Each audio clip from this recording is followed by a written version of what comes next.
Hey guys, let's get more news about Dallas, but first, don't forget to subscribe to the channel and leave a like. Zack Martin, the guy drafted instead of Johnny Manziel, bids adieu to Cowboys with retirement. Zack Martin cleared his throat frequently to control his emotions while the man most responsible for his decorated 11-season career with the Dallas Cowboys dabbed at his moist eyes a few times. The comic relief during Martin's retirement ceremony with his only NFL team came soon enough Wednesday with veiled references to 2014. That's when Stephen Jones persuaded his dad, owner and general manager Jerry Jones, to draft Martin at number 16 overall while flashy star quarterback Johnny Manziel, a Texan, no less, was still on the board. To Jerry Jones and the Jones family, from the moment I put on a helmet, I dreamed of playing in the NFL. Even though it took a little convincing back in 2014, thank you for believing in me and giving me an opportunity, Martin, a 7-time All-Pro right guard, said as laughter broke out in a room filled with family, coaches and teammates past and present. Jerry Jones followed the 13-minute speech from Martin that opened the ceremony, and had to add his own Martin over Manziel moment. Again, no naming names on the 2012 Heisman Trophy winner from Texas A&M whose NFL career quickly flamed out. The reason you're sitting in the middle, I think, is because he wanted to separate me and Stephen over here, Jerry Jones said, prompting another round of laughter. I still have knots on my shin from him kicking me under the table when we were sitting there discussing that draft day. On his draft night, Martin had to field questions about being the guy the Cowboys picked instead of Manziel. He was diplomatic then, and again when given a chance for a final answer following a career that almost certainly will lead to the Pro Football Hall of Fame, not to mention the club's Ring of Honor. It's so funny because I really didn't think Dallas, it wasn't really on my radar, said the 34-year-old Martin, a former Notre Dame standout who was born and raised in Indianapolis. I was just happy I got picked, and I was ready to come down here. Among several things he said gave him pride, Martin mentioned playing his entire career with one team. He ended his final season on injured reserve because of an ankle injury that required surgery. That was among his regrets. Martin made the All-Pro team in each of the final 5 seasons that weren't interrupted by injuries. But when he showed up in 2023 with a new 2-year contract that put his salary more in line with the best offensive linemen in the NFL, Martin casually mentioned retirement. You guys took it and ran with it, per usual, Martin said, looking at reporters in the first few rows in front of his stage.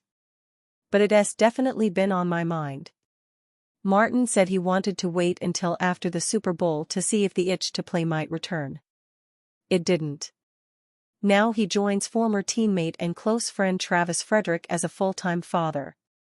Frederick, a center drafted in the first round a year before Martin, surprisingly retired after his 6th season in 2019. He was sidelined all of 2018 by Guillain-Barré syndrome, an autoimmune disorder that affects the nervous system.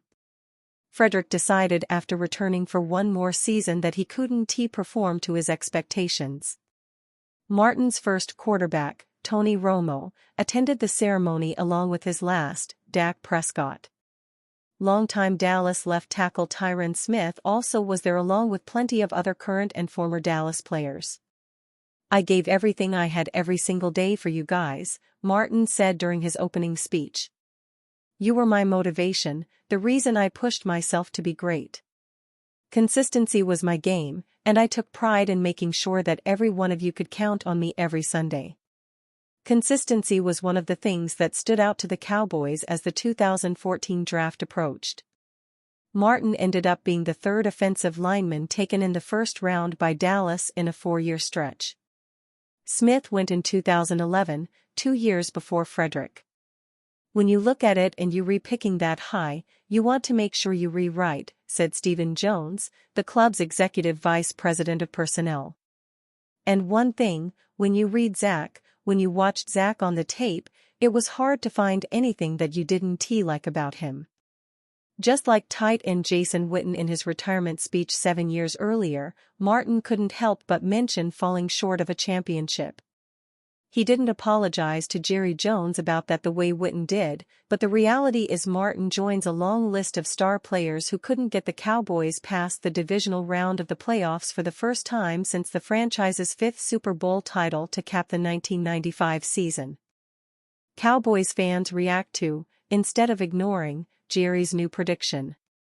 The sooner you realize headline making is usually Jerry Jones' sole purpose in every interview or press conference, the better off you will be. Our very own Mike Fisher often reinforces the idea that Jerry Jones and his beloved Dallas Cowboys sometimes seem like a marketing company that plays football on the side. Today, that resounding sentiment has never felt more true. Marketing plays a massive role in becoming the world's most valuable sports franchise, sure. But in this case, his words directly contradict the team's actions in recent weeks. Look no further than today.